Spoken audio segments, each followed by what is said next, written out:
즐거운 여행길에 렌터카 빌렸다가 정말 살짝 긁혔을 뿐인데 수백만 원짜리 요금 폭탄을 맞을 수 있다면 어떠시겠어요? 네, 이게 실제로 벌어지는 일입니다. 대부분의 운전자들이 잘 모르고 당하는 렌터카 휴차 보상료라는 함정이 있거든요. 오늘 실제 법원 판례들을 가지고 와서 이 함정이 대체 뭔지, 그리고 어떻게 하면 내 소중한 돈을 지킬 수 있는지 속 시원하게 알려드리겠습니다. 자, 그럼 한번 제대로 들어가 볼까요? 렌터카 빌릴 때 우리 대부분이 마음속으로 이렇게 외치죠. 이왕 들리는 거 든든하게 완전자차 보험까지 들었으니까 뭐 괜찮겠지? 혹시라도 사고가 나면 보험사가 다 알아서 해주겠거니 하고 믿는 겁니다. 바로 이게 가장 흔하면서도 또 가장 위험한 착각의 시작입니다. 과연 그럴까요?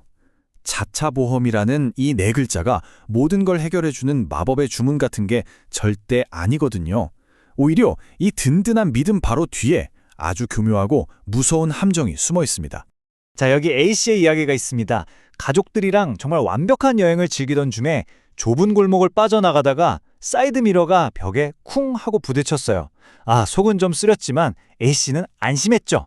그래, 괜히 비싼 돈 주고 완전 자차보험 둔 게 아니잖아. 그런데 여행에서 돌아온 A씨를 기다리고 있었던 건 수리비 말고도 휴차보상료라는 이상한 이름으로 추가된 수십만 원짜리 청구서였습니다. 대체 이게 어떻게 된 일일까요? 네, 바로 이 이야기의 핵심이죠. 오늘 우리가 제대로 파헤쳐볼 보험의 무서운 함정으로 한번 들어가 보겠습니다. A씨를 그토록 당황하게 만들었던 그 이름, 바로 휴차 보상료입니다. 휴차 보상료라는 게 뭐냐면요, 아주 간단해요. 이건 수리비가 아닙니다. 내 차가 사고 나서 수리하는 동안 렌터카 회사가 그 차로 영업을 못했잖아요? 바로 그 영업 손실을 나한테 물어내라고 청구하는 돈이죠. 예를 들어 내가 식당 유리창을 깼을 때 유리창 값만 물어주는 게 아니라 수리하는 동안 장사 못한 손해까지 물어주는 거랑 똑같은 원리예요. 자, 바로 이 화면이 오늘 얘기의 핵심입니다. 별표 5개짜리예요. 우리가 보통 가입하는 일반 자차 보험, 즉 CDW라고 부르는 건데요. 이건 차량 수리비는 보장해 줍니다. 하지만 렌터카 회사의 영업 손실인 이 휴차 보상료는 보장 대상에서 빠져 있어요. 바로 여기가 우리가 모르는 사이에 쏙 빠져버리는 함정의 입구인 거죠. 이게 얼마나 무서운 금액이 될 수 있냐면요. 렌터카 회사들은 보통 하루에 3만 원에서 많게는 10만 원까지 휴차료를 책정합니다. 만약에 수리 기간이 한 2주에서 3주 정도 걸린다? 그럼 간단하게 계산만 해봐도 50만 원은 그냥 훌쩍 넘고요. 재수 없으면 200만 원이 넘는 청구서를 받을 수도 있다는 얘기입니다. 보험 들었으니 괜찮아 라는 생각이 얼마나 위험한지 이제 좀 감이 오시죠? 그럼 이렇게 억울한 분쟁이 생겼을 때 법은 과연 누구의 손을 들어줄까요? 지금부터 실제 법원 판결문을 통해서 법정이 이 문제를 어떻게 보고 있는지 우리 소비자의 강력한 무기가 되어줄 3가지 중요한 진실을 알아보겠습니다. 이게 진짜 정보죠. 첫 번째 진실입니다. 렌터카 회사라고 해서 사고 책임에서 완전히 자유로운 건 아니라는 겁니다. 여기 서울 고등법원의 한 판례를 보면요. 회사는 운전자에게 차를 빌려준 뒤에도 여전히 그 차에 대한 책임이 일부 남아있다고 봤습니다. 법원은 운행지배라는 조금 어려운 개념을 사용했는데요. 이걸 쉽게 풀어서 설명하면 이런 거예요. 렌터카 회사는 차를 빌려줘서 돈을 버는 운행이익을 얻고 있잖아요. 그리고 그 차량을 관리하고 통제할 수 있는 운행지배 권한도 여전히 가지고 있다는 뜻입니다. 마치 집주인이 세입자한테 집을 빌려줬다고 해서 그 집에 대한 모든 책임에서 완전히 벗어나는 게 아닌 것과 아주 비슷해요. 자, 두 번째 진실입니다. 렌터카 회사가 휴차료를 달라고 하는 것 자체는 법적으로 문제가 없어요. 통상의 손해로 인정이 되거든요. 그러니까 합법적인 요구라는 거죠. 하지만 그렇다고 해서 회사가 달라는 대로 우리가 다 줘야 하는 건 절대 아닙니다. 여기엔 아주 중요한 조건이 붙습니다. 이 그래프가 정말 흥미로운데요. 한 택시기사님이 사고 때문에 23일 동안 영업을 못했다면서 약 257만 원을 청구했습니다. 그런데 법원은 최종적으로 얼마를 인정했을까요? 고작 89만 원 정도만 인정했어요. 무려 3분의 1 토막이 나버린 거죠. 왜 이렇게 엄청난 차이가 생긴 걸까요? 바로 순이익 원칙이라는 것 때문입니다. 법원의 논리는 아주 간단하고 합리적이에요. 사장님, 차가 멈춰있는 동안 기름값도 아꼈고 타이어 같은 소모품 비용이나 기타 관리비도 안 들었지 않습니까? 그 아낀 비용은 당연히 빼고 계산해야죠. 이겁니다. 즉, 총 매출이 아니라 실제로 벌었을 순수한 이익만 손해로 인정해준다는 겁니다.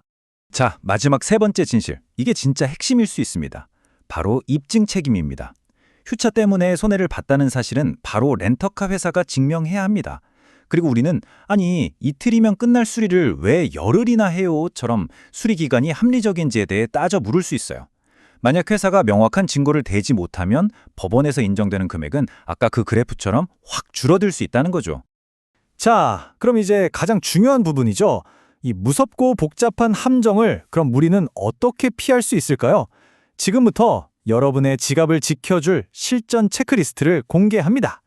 운전대를 잡기 전에 딱 5가지만 기억하세요. 첫째, 계약서에 깨알같이 쓰여 있는 휴차 보상료 조항 반드시 찾아서 한 번만 읽어보세요. 둘째, 직원에게 직접 물어보는 겁니다. 지금 가입하려는 이 자차 보험이 휴차료까지 보장해주나요? 이렇게요. 셋째, 내 개인 자동차 보험에 타차 운전 특약이 있는지 한번 확인해보세요. 넷째, 혹시라도 사고가 났다면 수리 기간이 너무 길게 잡힌 건 아닌지 합리적으로 따져보시고요. 마지막으로 사진, 영상, 사고 기록 등 모든 증거를 꼼꼼하게 남기는 습관이 정말 중요합니다.